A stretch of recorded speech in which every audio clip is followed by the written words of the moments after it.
their passion, their meaning in life. It's a long, slow hello. Some people get it at 20, some at 25, some at 35, some at 85, some never get it. But the reality is the vast majority of us have to make a bunch of decisions. We have to learn good judgment from bad judgment. We have to learn a little bit sometimes right from wrong, what we like, what we don't like, what our boundaries should be, sacrifices. And eventually we come to a certain point in time where we have our own philosophical puberty and we wake up and say, this is what I'm supposed to do with my life. So that's one way. The other is this. My kids take Suzuki, violin, piano, and they're young. I have 4, 6, and 7-year-old. And the one thing I love about Suzuki is he teaches what you call small, consistent wins. So the first lesson that the kids learn, they just learn how to hold their case. The second lesson is they learn the names of the actual, of the instrument. Then they learn how to hold the instrument. I mean, these are each individual. The beautiful part about it is the child masters each lesson at the end of, at each lesson. So they are considered an expert by the time they move on to the next lesson. And what I teach really for people who are unsure is I teach a process of small incremental wins. That very often what happens to people, especially when they're lost or confused, they get intimidated even by sometimes the smallest of goals, but large ones are overwhelming. So my advice is always is that pick something that literally you can break down to about a 2 or 3 hour increment, that you can see the relationship between cause and effect, between start and victory, and work towards it. Because when you achieve something, those endorphins flow. You feel good about yourself. And what happens is that you take that small activity and you build onto the next one. You continue to layer it so that they get bigger, they get bolder, they get grander and more ambitious. And that's the approach you need to take. Makes a lot of sense. Now, you've written a book called The 10 Commandments of Goal Setting. And would you share with us some of those commandments and why they're so important? Absolutely. And by the way, I know this is kind of a funny Zig Ziglar type thing. And he always talked about the 10 Commandments. He says, they don't say the 10 suggestions. And the reason I like that is I actually wrote the book with the same exact mindset. These are commandments. These are must-dos. You will not be able to achieve success and achieve the outcomes you're looking for unless you follow this specific approach. So the first, and as silly as this is, the first one is thou shalt be decisive. And the reason why I put that first, Chris, is that you can't do anything until you make a decision. I mean, you can't watch a movie. You can't have a bowl of cereal. You can't drive down the block. You can't go left or right until you make a decision.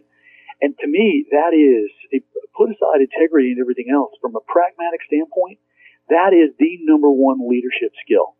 Leaders are very decisive. So we've got to do that. We've got to understand the importance of decisiveness. Now, many people will say this whole saying, you got to play the hand that life deals you.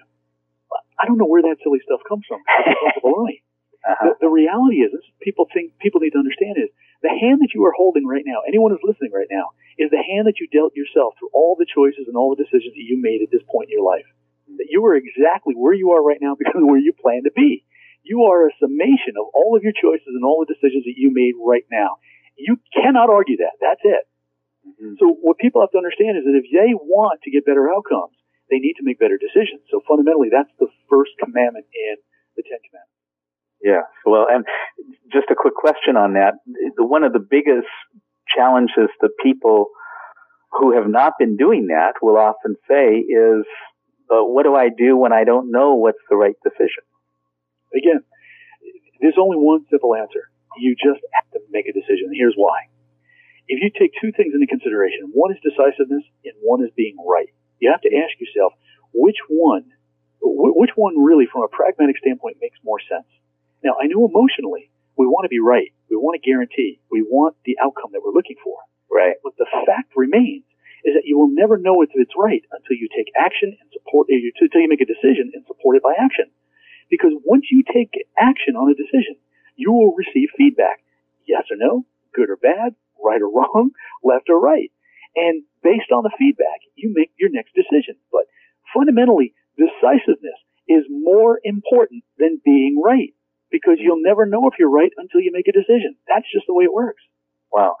That's so powerful, Gary, because what you're basically telling us is that even when you don't know what's the right decision, take a decision, you'll get feedback, and if necessary, then you can correct your course. Is that right? That's exactly it. And life is a constant feedback loop. And, look at it this way. It's like, trying to live your life without failure. It's like trying to, I suppose to drive an automobile without a steering wheel. It's not going to happen. Right. So what's another commandment for goal setting? Well, we talked about focus, and that's the second one. Mm-hmm. Is that the best way to look at focus is, we used the acronym before, follow one course until successful, but let's go a little bit further. The decision to achieve a goal, let's just say the decision to lose 15 pounds, 20 pounds, maybe even to pay off 20,000 in debt. It's irrelevant what the goal is, but let's just say 20 pounds.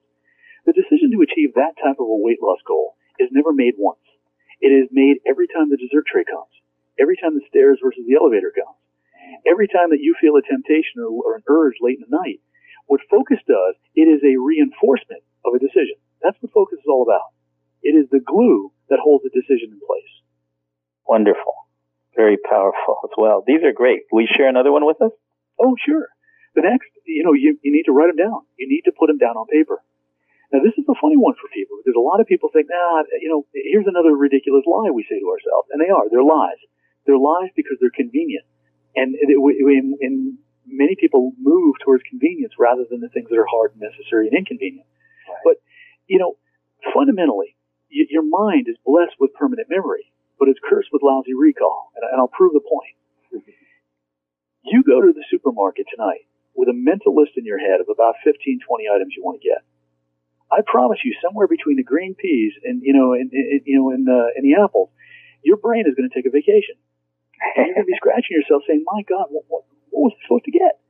And here's the funny part. As you get home and you unpack the bag and you get into the kitchen, all of a sudden, that's when memory strikes. And you're like, oh, I forgot this, I forgot that, I forgot the milk. Well, the perfect solution to go into the store is to make a list and follow it and check it off. It's real simple. Provide you with a navigational tool. Well, your mind is a thinking instrument. You think best on paper because you can get the emotions away, but allows you to kind of put on paper all the individual steps that you need to